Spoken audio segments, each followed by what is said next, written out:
저희가 벌써 사순절의 5번째 주일을 맞이했습니다. 오늘 사순절 촛불 예식을 통해 이제 저희가 걸어온 십자가의 길이 초를 통해 완성되어 가고 있어요.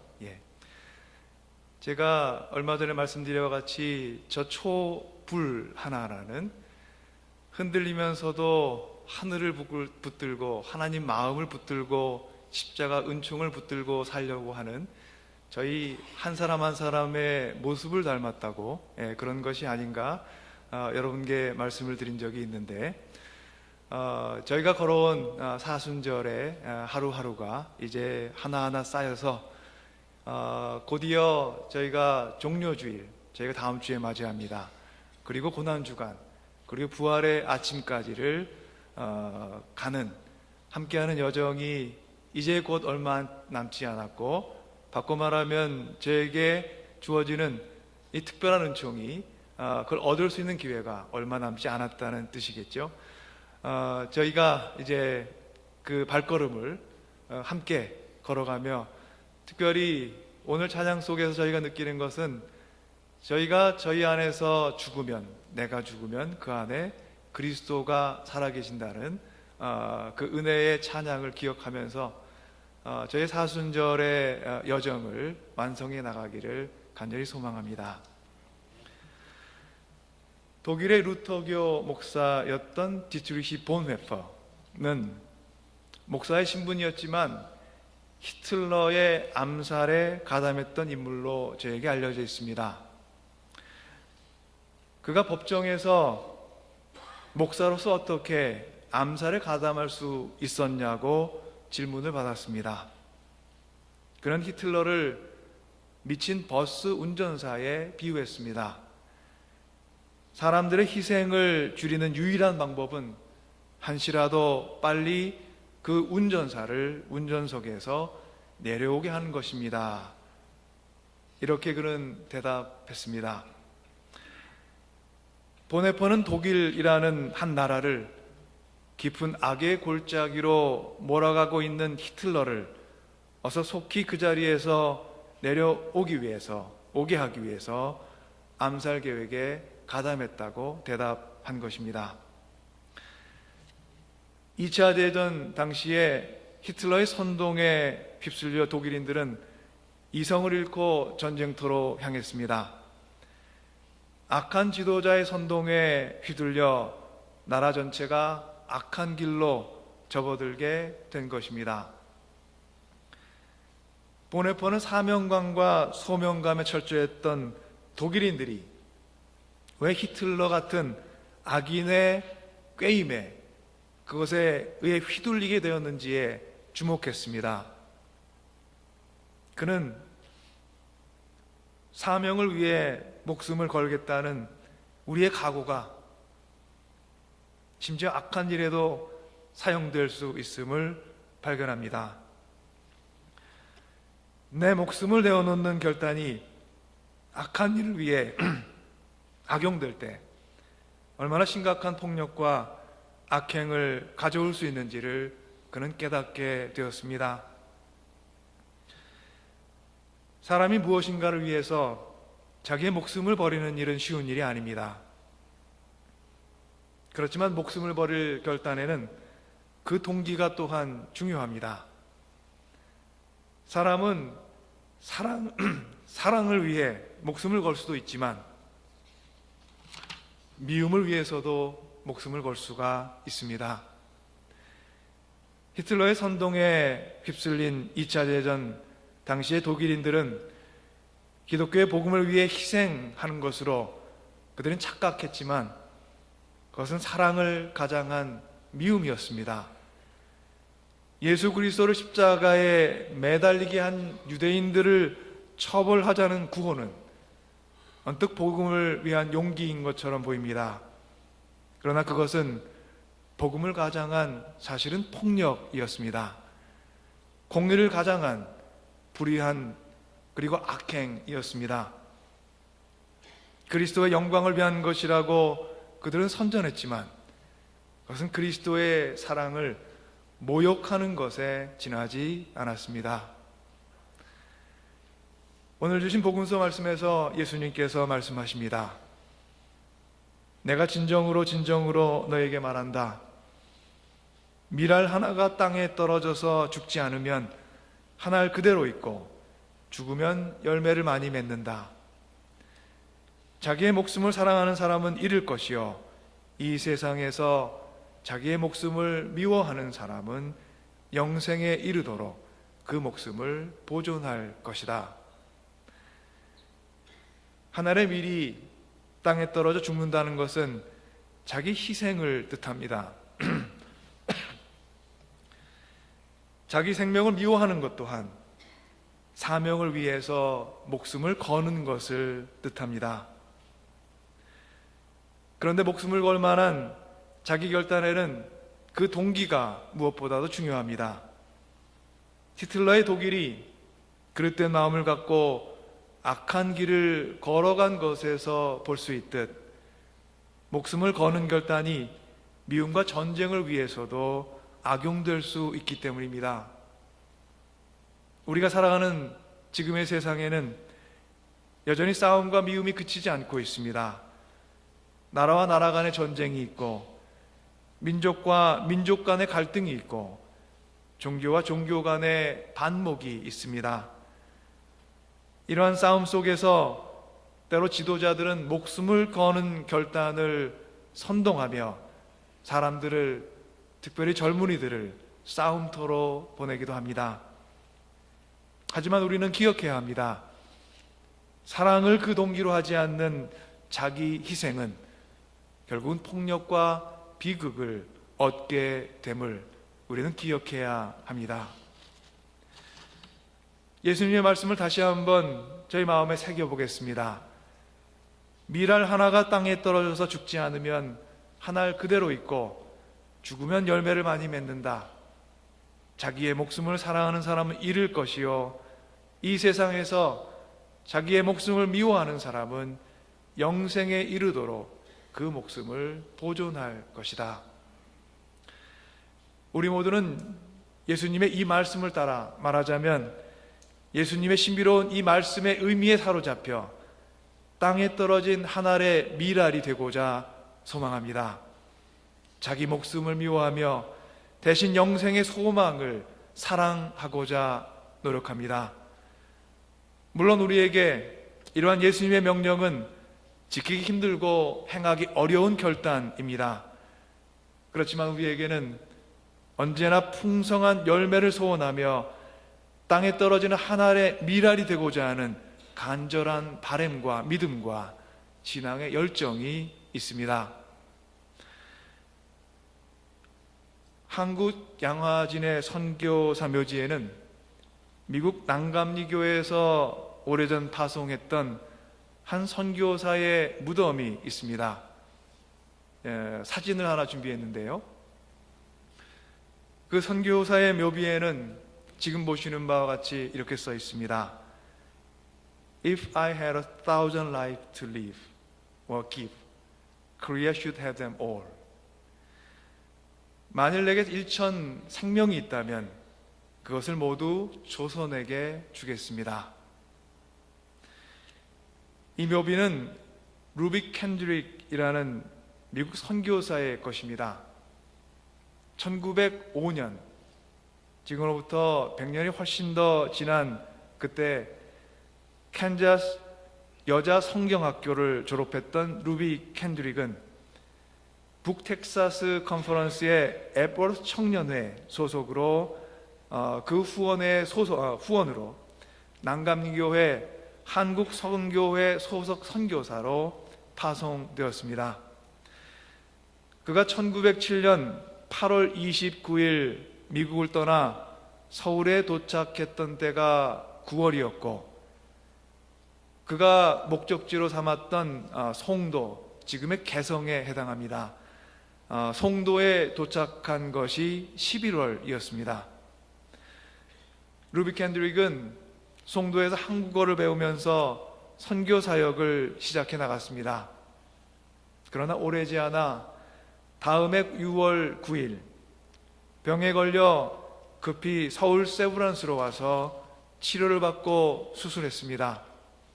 안타깝게도 그는 조선 땅을 밟은 지 9개월 만이었던 1908년 6월 19일에 하나님의 부르심을 받았습니다. 25세의 아주 젊은 나이였습니다. 남감리회 선교사 중에 첫 번 사망자였습니다. 켄드릭은 서울 세브란스 병원에 올 때 마치 마지막 유언처럼 자신이 죽으면 자신을 대신할 청년을 자신이 회장으로 있었던 텍사스의 앱워스 청년회에서 보내줄 것을 부탁했습니다. 그리고 그 전에 보낸 편지에서 나에게 줄 수 있는 1000개의 생명이 있다면 그 모두를 조선에 주고 싶습니다. 이렇게 그 편지에 썼습니다. 이후 이 말은 양화진 묘비에 그의 묘비명이 되었습니다.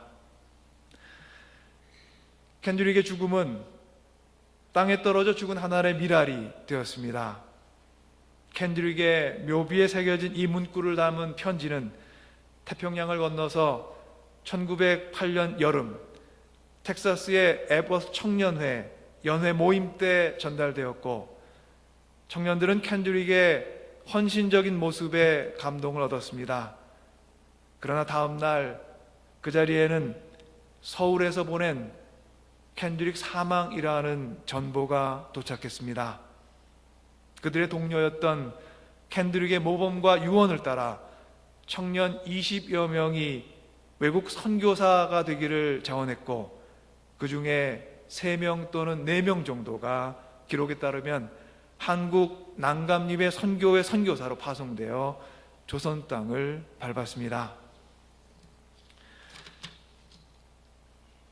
우리는 루비 켄드릭의 삶에서 예수님의 말씀이 실현되었던 하나의 예를 발견합니다. 그녀의 목숨은 조선 선교를 위해 땅에 떨어졌던 하나의 미랄이 되었습니다. 켄드릭과 더불어 먼 미국 땅으로부터 또 다른 젊은이들이 하나님의 섭리를 따라 조선 땅으로 향했습니다. 그런데 무엇보다 우리는 한 사람의 영혼에 하나님께서 지피셨던 사랑의 불꽃을 봅니다. 그 불꽃은 이후에 또 다른 선교사의 마음에 지펴져서 또 다른 선교와 사랑의 불길로 번져 나갔습니다. 내게 일천 생명이 있다면 그것을 모두 조선에게 주겠습니다. 그리스도의 사랑을 품은 하나의 미랄이 조선과 미국 땅에 심겨졌습니다.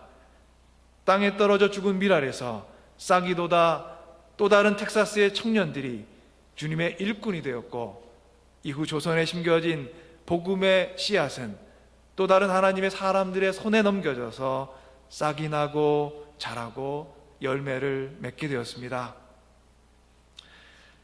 하나님의 크신 역사는 하나님의 마음을 쫓는 사람들의 자기 결단과 자기 희생을 통해 시작되곤 합니다. 25살의 청년 루비 켄드릭의 생명이 낯선 조선 땅 위에 심겨졌습니다. 9개월밖에 안 되는 아주 짧은 시간, 이룬 것이 과연 있을까 하는 의문을 갖게 될 만큼 우리를 안타깝게 하는 그런 생애를 살았지만, 루비 켄드릭의 사역은 오히려 그의 죽음을 기억하는 많은 사람들의 생명과 삶 가운데 또 다른 열매를 맺어 갔습니다. 세상에서 그의 삶은 짧았지만 천국에서 그가 누린 보람과 기쁨은 우리 이 땅의 시각으로는 가늠할 수 없는 것인지도 모르겠습니다. 하나님께서 그의 값진 사랑으로부터 그가 걸어간 자리에 50배, 100배 아름다운 결실을 이루셨고, 그 길 위에 그리스도의 마음을 품은 복음의 봄꽃들이 풍성하게 피어나게 하셨기 때문입니다. 사랑하는 여러분, 하나님의 아들 예수 그리스도께서는 스스로 하나의 미랄이 되셨습니다. 자기 생명을 들여 우리의 생명을 구원하셨습니다. 우리를 사랑하시되 끝까지 사랑하셨고, 우리 가운데 계시되 참으로 계셨습니다. 우리와 같은 몸을 안고 살아가셨고, 우리와 같은 기쁨과 슬픔과 소망과 걱정을 안고 살아가시며 우리 곁에 진실되게 머물러 계셨습니다. 오늘 복음서 말씀에 27절 그리고 28절에서 예수님께서 이렇게 말씀하십니다. 지금 내 마음이 괴로우니 무슨 말을 하여야 할까? 아버지, 이 시간을 벗어나게 하여 주십시오 하고 말할까? 아니다. 나는 바로 이 일 때문에 이때에 왔다. 아버지, 아버지의 이름을 영광스럽게 드러내십시오. 고뇌를 이기며 우리의 구원의 길이 되어주신 주님 앞에 우리는 자연스럽게 숙연해집니다. 예수님은 우리와 똑같은 사람의 모습으로 우리의 참된 소망과 구원의 그리고 사랑의 길이 되어 주셨습니다. 우리 모두는 그 사랑과 구원의 은혜를 진심으로 아끼고 소중히 여기며 예수님께서 가시는 길을 진실되게 따르고자 간절히 열망하는 그리스도의 제자들입니다. 그리스도의 사랑을 따라 우리 모두 하나의 미랄이 되어야 합니다. 이 세상에서 자기 생명을 미워함으로 영원히 생명이 보존되는 축복을 우리 모두 사모하고 있습니다. 그런데 우리가 분명하게 기억할 것이 있습니다. 우리 마음 가운데 그리스도께서 주시는 사랑이 감격스럽게 차오르지 않는다면 우리의 헌신은 소리만 요란한 악기가 되고 맙니다. 사도 바울이 고린도전서 13장에서 그리스도를 따르는 모든 사람들에게 이렇게 권면합니다. 내가 사람의 모든 말과 천사의 말을 할 수 있을지라도 내게 사랑이 없으면 울리는 징이나 요란한 꽹과리가 될 뿐입니다. 내가 예언하는 능력을 가지고 있을지라도 또 모든 비밀과 모든 지식을 가지고 있을지라도 또 산을 옮길 만한 모든 믿음을 가지고 있을지라도 사랑이 없으면 아무것도 아닙니다. 내가 이 모든 소유를 나누어 줄지라도 내가 자랑 삼아 내 몸을 넘겨줄지라도 사랑이 없으면 내게는 아무런 이로움이 없습니다. 우리의 헌신은 사랑에 기초할 때 생명을 얻습니다. 여러분, 왜 하나님의 일을 열심히 하고자 하십니까? 하나님을 사랑하기 때문입니다. 하나님이 사랑하시는 사람들을 또한 사랑하고자 하기 때문입니다. 왜 예배드리고 기도하고 찬양하십니까? 하나님을 사랑하기 때문입니다. 예배와 찬양과 기도 속에 하나님의 깊은 사랑을 우리 모두 만나기 때문입니다. 하나님의 사랑이 우리를 먼저 감격해 해서 내가 주님을 사랑하게 되었습니다 하고 응답하는 것이 우리의 헌신이고 봉사고 우리의 예배이고 찬양이고 사역의 열매들입니다. 사랑하는 그리스도 안의 자매 형제 여러분, 사랑을 구하지 않는 사람은 복음을 전할 자격으로부터 멀리 떨어져 있습니다. 왜냐하면 우리가 전하는 복음이 우리를 부끄럽게 할 것이기 때문입니다. 신앙의 선배 사도 바울의 권고를 우리 마음에 새깁시다. 내가 내 모든 소유를 나누어 줄지라도 내가 자랑 삼아 내 몸을 넘겨줄지라도 사랑이 없으면 내게는 아무런 이로움이 없습니다. 하나님께서는 사랑에 사로잡혀 하나님의 일을 섬기는 사람을 기뻐하십니다. 하나님의 위대한 일꾼들이 그랬습니다. 베드로는 그리스도께서 베푸시는 자비와 용서에 사로잡혔고, 사도 바울은 자신을 핍박하는 자를 오히려 아끼고 사랑하시는 예수님, 부활하신 예수님께 감동되었습니다. 그들은 예수님의 사랑을 깊이 체험하게 된 후에 그를 따라 하나의 미랄이 되고자 세상에서는 자기의 생명을 미워하며 살아가게 되었습니다. 누구보다도 삶을 아끼고 살아가게 되었지만 누군가를 위해 자신의 생명은 미워하며 살아갈 수 있게 된 베드로, 사도 바울, 그들은 모두 바로 예수님께로부터 그들 삶의 모습에 그리고 가장 중요한 가치를 배우게 되었던 것 같습니다. 그들 마음의 깊은 곳에는 늘 사랑의 불길이 타올랐습니다. 그리스도께서 나로 인해 죽으셨고 나를 위해 죽으셨고 나를 위해 부활하셨다는 고백이 그들 마음에 꺼지지 않았습니다. 우리 모두 하나님의 사랑에 사로잡힌 사람들입니다. 하나님의 은혜에 감동받은 자들입니다. 내게 일천 생명을 주신다면 하나님의 사랑을 전하는 데 쓰겠습니다. 우리 마음속 깊은 곳에는 이런 마음의 감동과 열정이 숨어 있습니다. 하나님께서 여러분 마음에 일어나는 사랑의 감동을 하나님의 귀한 사역을 위해 마음껏 쓰시기를 간절히 축원합니다. 내게 누군가를 돕고자 하는 마음이 든다면 그것은 성령께서 우리 가운데 주시는 사랑의 감동 때문입니다. 하나님께서는 신념의 사람보다 사랑의 사람을 기뻐하십니다. 능력이 뛰어난 사람, 재주가 많은 사람보다 하나님 사랑에 사로잡힌 사람들을 매우 기뻐하십니다. 여러분 영혼 가운데 하나님께서 부어주시는 사랑의 감격이 언제나 끊어지지 않기를 간절히 기원합니다. 하늘의 미랄이 되어 땅에 떨어져 그 미랄이 열매를 맺게 되는 것은 땅에 떨어지게 된 미랄의 힘이 아닙니다. 그 미랄에서 열매를 거두시는 것은 하나님의 일이요 하나님의 역사입니다. 미랄이 떨어지는 밭에는 여러 가지가 있습니다. 신념의 밭이 있습니다. 내 의지로 일구게 되는 인생의 땅을 의미합니다. 미움의 밭 또한 있습니다. 히틀러가 독일 사람들을 바로 이 미움의 밭으로 몰아넣었습니다. 그리고 사랑의 밭이 있습니다. 하나님께서는 사랑의 밭에 떨어진 미랄들을 기뻐하십니다. 그 땅에서 50배, 100배의 결실을 거두기 원하십니다. 여러분 인생이 그리스도의 아름다운 복음이 심겨진 사랑의 텃밭이 되기를 주님의 이름으로 간절히 기원합니다. 여러분 인생의 비전에는 미랄 한 알 한 알이 사랑의 밭에 떨어져서 복음의 아름다운 결실을 앞으로 수없이 맺어가며 앞으로의 생을 살아가시는 여러분들 되시기를 주님의 이름으로 축원합니다.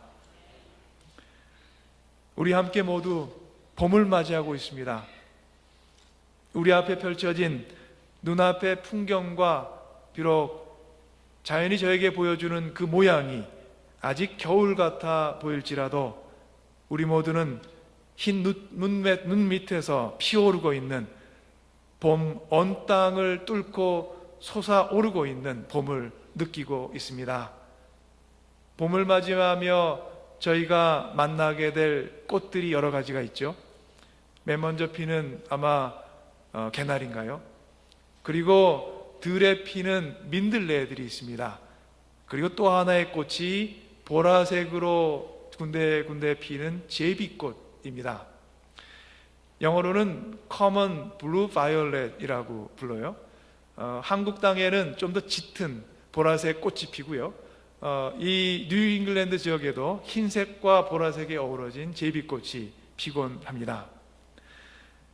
우리말에 제비꽃이라는 이름이 붙여졌던 것은 겨울나라 떠났던 제비가 돌아오는 때 피는 꽃이라서 제비꽃이라고 불렀다는 설이 있습니다.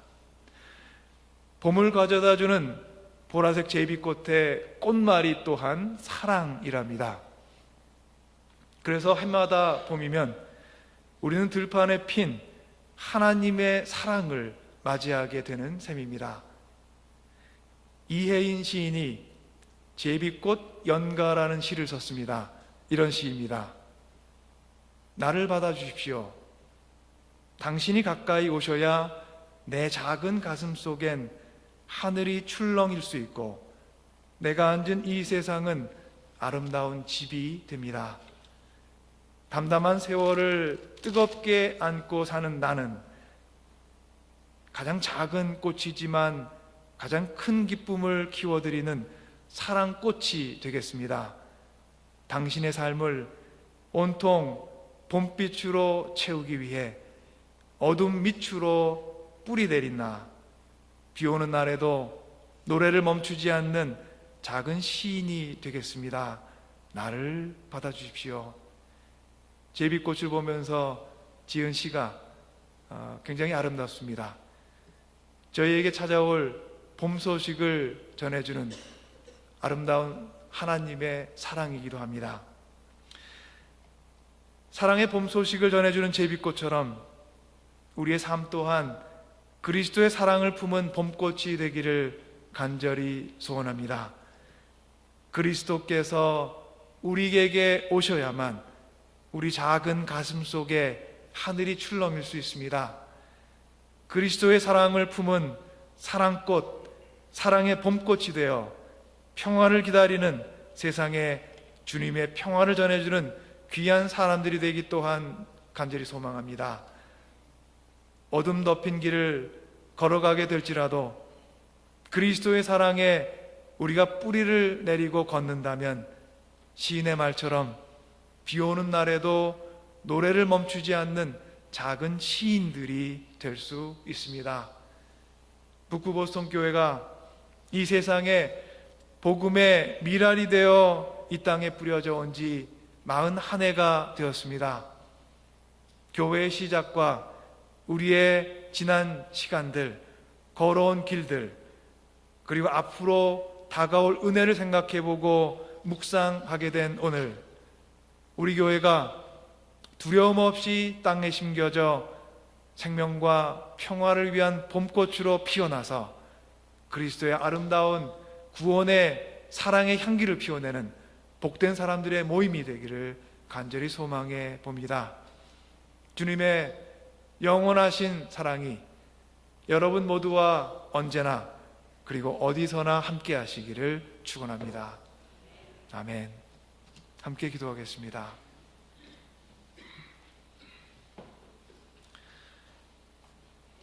우리를 사랑하시는 주님, 주님의 사랑에 감사합니다. 우리를 기뻐하시는 주님, 주님의 은혜에 또한 감사합니다. 우리를 세상 가운데 세우셔서 복음의 빚진 자로 지금까지 지켜와 주신 하나님, 저희 모두를 주님의 일꾼들로 지금 여전히 받아 주옵소서. 저에게 주님의 사랑과 구원의 은혜를 전하는 귀한 일로 불러 주옵소서. 주님께서 그 이름을 부르실 때 주님 내가 여기 있나이다 하며 이사야처럼 달려갈 수 있는 저희 모두가 될 수 있도록 저에게 힘과 용기와 담대함을 허락하옵소서. 무엇보다 주님의 사랑에 깊이 감동받고 그 사랑의 빚진 자로 살기 원합니다. 주님, 긴 겨울을 보내며 봄을 기다리는 우리의 마음을 어루만져 주옵소서. 겨울나무에서 봄의 새싹이 돋고 주님의 동산에 아름다운 봄꽃이 피는 때까지 주님의 사랑을 품고 우리 모두 희망 가운데 기다리게 하옵소서. 소망 가운데 나아가게 하옵소서. 주여, 비옵기는 사랑을 잃어버린 꽹과리가 되지 않게 하시고 십자가 사랑의 아름다운 향기를 전하는 주님의 봄꽃이 되게 하옵소서.